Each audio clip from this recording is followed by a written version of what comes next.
اعوذ باللہ من الشیطان الرجیم بسم اللہ الرحمن الرحیم ورد اللہ الذین کفروا بغیظہم لم ینالوا خیرا وکفى اللہ المؤمنین القتال وکان اللہ قویا عزیزا وانزل الذین ظاہروہم من اہل الکتاب من صیاصیہم وقذف فی قلوبہم الرعب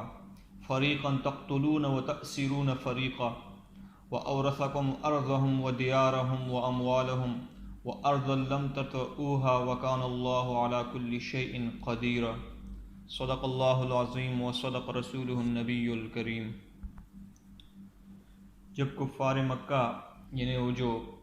لشکر تھے جو 10 یا 12 یا 15 ہزار کے قریب تھے، ان پر جب اللہ کا عذاب آیا، اللہ کا عذاب کیسے ہے کہ ان پر رات کو تیز آندھی چلی، طوفان آئے، ان کے جو خیمے تھے، یہاں تک کہ روایات میں آتا ہے کہ انسان اور جانور بھی اڑنے لگے، ایسی تیز طوفان ان پہ آئے، تو وہ وہاں سے بھاگ گئے۔ تو اللہ تعالیٰ نے اسی کے بارے میں فرمایا ہے وَرَدَّ اللَّهُ الَّذِينَ كَفَرُوا بِغَيْظِهِمْ لَمْ يَنَالُوا خَيْرًا، اللہ نے پسپا کر دیا ان لوگوں کو جنہوں نے کفر کیا، بغیظہم ان کے غیظ و غضب کے ساتھ، یعنی بڑے غصے میں وہ لوگ آئے تھے مسلمانوں کو شہر مدینہ منورہ کو ختم کرنے کے لیے، اور بہت سارے قبیلے مل کر ایک لشکر بنایا تھا کافی ساری تعداد میں جو 15,000 کے قریب تھی۔ تو وہ اپنے غیظ و غضب جو ان کا غصہ تھا،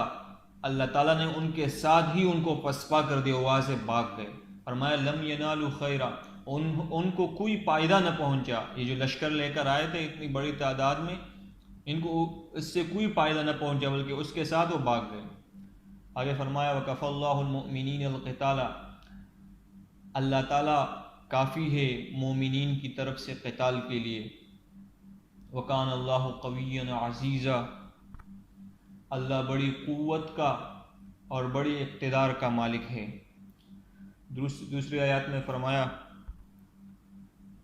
وَأَنزَلَ الَّذِينَ ظَاهَرُوهُم مِّنْ أَهْلِ الْكِتَابِ مِنْ صِيَاصِيهِمْ، اس آیات میں ایک قبیلہ جو مدینہ منورہ میں آباد تھا، یہودیوں کا ہی قبیلہ تھا، اللہ کے نبی صلی اللہ تعالیٰ علیہ وسلم کا ان کے ساتھ معاہدہ تھا۔ باقی جو یہودی تھے یعنی بنو نذیر اور اس کے ساتھ جتنے تھے، ان کو تو اللہ کے نبی صلی اللہ تعالیٰ علیہ وسلم نے مدینہ منورہ سے باہر نکال دیا اور وہ خیبر میں جا کر وہ سازشیں کرنے لگے، لیکن ایک قبیلہ ابھی تک یہی مدینہ منورہ میں تھا اور اللہ کے نبی صلی اللہ علیہ وسلم کے ساتھ ان کا معاہدہ تھا۔ تو جب یہ کفار آئے، انہوں نے بھی شرارت شروع کر دی۔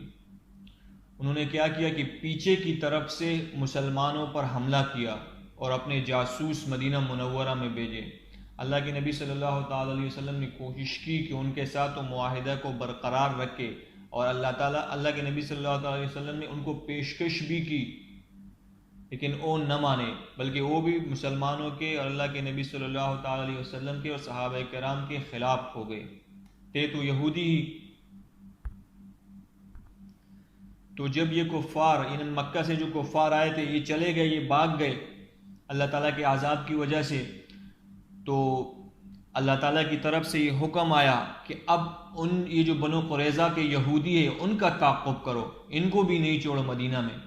تو اللہ تعالیٰ نے صحابہ رضی اللہ تعالیٰ عنہ اجمعین کو حکم دیا اور انہوں نے ان کا جو قلعہ تھا اس کا محاصرہ کیا۔ تو اسی کے بارے میں فرمایا وَأَنزَلَ الَّذِينَ ظَاهَرُوهُم مِّنْ أَهْلِ الْكِتَابِ مِنْ صِيَاصِيهِمْ، اور اللہ تعالیٰ نے اتارا ان لوگوں کو جو اہل کتاب میں سے تھے جنہوں نے مدد کی ان کفار کی جو آئے تھے لشکروں کے ساتھ، ان کی مدد کی، من صیاصیہم ان کے قلعوں سے اللہ تعالیٰ نے ان کو اتارا۔ وَقَذَفَ فِي قُلُوبِهِمُ الرُّعْبَ، اور اللہ تعالیٰ نے ان کے دلوں میں ایک رعب ڈال دیا مسلمانوں کا، مومنین کا، صحابہ کرام کا۔ فَرِيقًا تَقْتُلُونَ، ایک فریق تو ایسی تھی جس کو آپ نے قتل کر دیا، یعنی یہودی ایک فریق ایسی تھی جس کو آپ نے قتل کر دیا، وَتَأْسِرُونَ فَرِيقًا، اور ایک فریق کو آپ نے قید کر لیا۔ ان کے جو قتل کا فیصلہ تھا، ایک صحابی رسول تھے حضرت سعد رضی اللہ تعالیٰ عنہ، اس نے کیا۔ اس طرح ہوا کہ وہ پہلے یہودی تھے، پھر بعد میں مسلمان ہوئے، اللہ کے نبی صلی اللہ تعالیٰ علیہ وسلم کے صحابی بنے۔ تو وہ اسی قبیلے سے تھے. تو اللہ کے نبی صلی اللہ تعالیٰ علیہ وسلم نے اس کو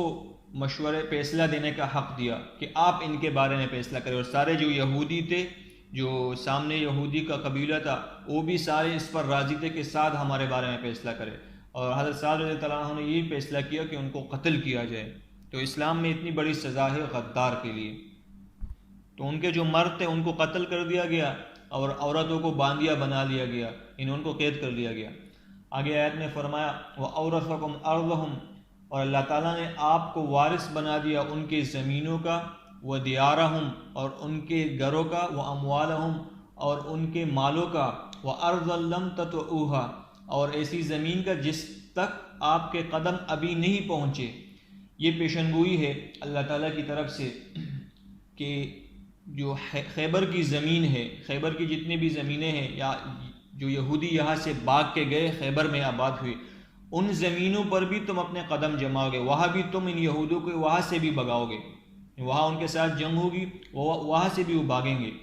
وَكَانَ اللَّهُ عَلَى كُلِّ شَيْءٍ قَدِيرًا، اور اللہ تعالیٰ ہر چیز پر قادر ہے. تقبل اللہ.